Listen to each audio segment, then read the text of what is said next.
ইসরায়েলে ভয়াবহ ব্যালিস্টিক ক্ষেপণাস্ত্র হামলা চালিয়েছে ইরান।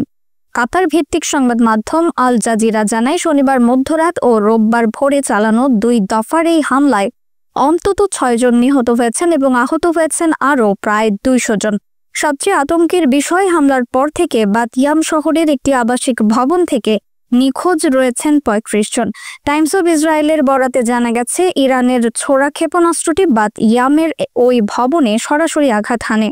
এরপর থেকেই ওই এলাকার বাসিন্দাদের কেউ কেউ নিখোঁজ রয়েছেন বলে হিব্রু ভাষায় স্থানীয় সংবাদ মাধ্যমগুলো জানিয়েছে।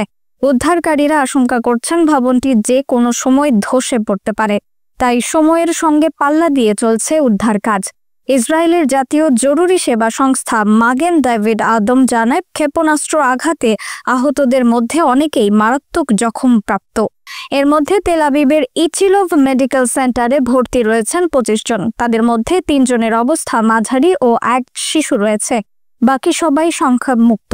হাইফার রামবম মেডিকেল সেন্টারে 13 জন আহতের চিকিৎসা চলছে। এছাড়া মানসিক আঘাতে ভুগছেন আরও 8 জন।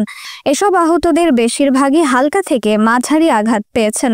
ইচিলভ হাসপাতালও জানিয়েছে, সর্বশেষ ক্ষেপণাস্ত্র হামলায় আরও 5 জন ভর্তি হয়েছেন। তাদের মধ্যে একজনের অবস্থা মাঝারি। ইরানের এ পাল্টা আঘাতকে বিশ্লেষকরা বলছেন একটি বড় কৌশলগত বার্তা। মধ্যপ্রাচ্য চলমান উত্তেজনার কেন্দ্রে ইসরায়েল ইরান বিরোধ এখন আরও বিস্তৃত হয়ে পড়েছে।